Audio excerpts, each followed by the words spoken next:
Okay, day 7 of my unemployment daily log or journey or whatever. And yeah, I think the main thing today was I feel like the afterglow or whatever, not afterglow, but just like the honeymoon period of being unemployed is quickly coming to an end. I think it's probably a good thing. I don't think you want to be too comfortable like not having a job and not like making a significant amount of money. I'm still working on side hustles and things like that.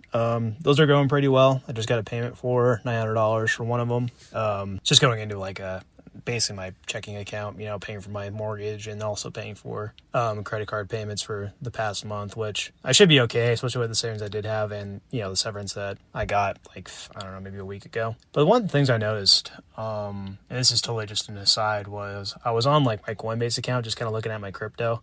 I have a little bit of crypto. It's not a whole lot, but just looking on that now, they actually put like prediction market bets now. And it's crazy. It's like you can bet on like anything anymore. Like you can gamble on the weather. I thought that was just so insane. Like it was like Minneapolis's weather for like today or something. It was like the odds were like, I think it was like 95% for like 70 degrees and like 90 or something like that. It was like 95% for like one temperature and then like a range of 1 or 2 temperatures below that. One or 2 degrees below that, and it was like that was like 10% and like whatever. I just found that like so insane. Like imagine telling somebody 20 years ago that you can gamble on the weather. Like, oh hey, yeah, I'm gonna make a play on the weather of a city I've never been to. And I was kind of half tempted just to like put $5 on it, not because I'm like a gambler or anything like that. Like I'm not a gambling addict.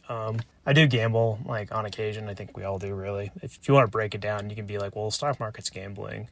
Getting in your car is gambling because people on the road might be crazy or anything like that is really gambling. But yeah, it was just wild to me. Like I was about to ready to just put $5 just to say I bet on the weather for the day in a city I've never been to. And that's just like, I think it just shows like how pervasive like gambling has become like in our society. You can't even turn on like a sports, anything really, without seeing like, okay, here's like, Prize Picks or, here's DraftKings, $50, but ESPN has like little stat ticker lines of the odds for certain things, like even like prop bets. Like you're watching, like everyone sees that too, and it's just like everybody is like gambling. I've heard like kids that are like 19 years old, they're in college and they have like $20,000-$30,000 worth of gambling debt, and they have that because it's like they just get hooked as like in high school maybe, or when they get first into college they get hooked on the gambling and they just keep gambling and gambling and gambling because they watch sports and it's like, oh well, I know a lot about sports, so I should be pretty good at this. I could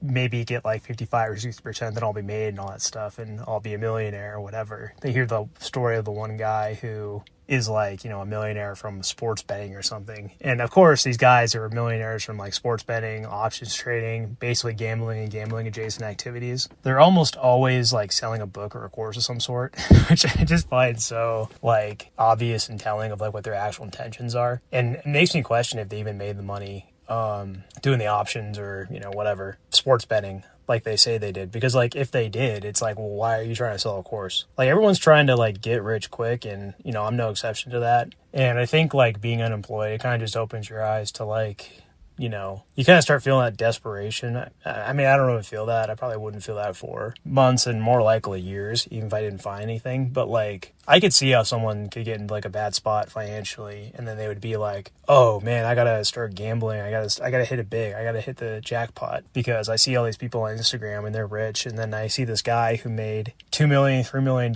in like a couple of months gambling or trading options or trading stocks, or he has a super specific stock strategy that's going to totally make you a millionaire. Bro, just trust me and buy my book or buy my course. And I just don't really believe that that's likely or possible. Or really, I almost don't believe it's possible. I know it is. Like, you can thankfully get rich with anything, but like the odds are so small being like a millionaire, like sports bettor, that it's just better off if you just ignore everything. Like I had to delete my Coinbase. I'm just like, I'm seeing all these stupid prediction market things like everywhere, and I'm not looking to trade any of my crypto, so I don't need to have the Coinbase app on my phone. Yeah, I wouldn't be surprised in the future if it's like you can bet on, I don't know, like specific like random people in your life. Like you can bet whether or not your neighbor is going to slip and I don't know, hurt his back trying to like shovel snow or something like that, or your other neighbor is going to pull their car out at 6:56 and go to work 5 minutes early rather than going to work at 7 o'clock like they usually do. And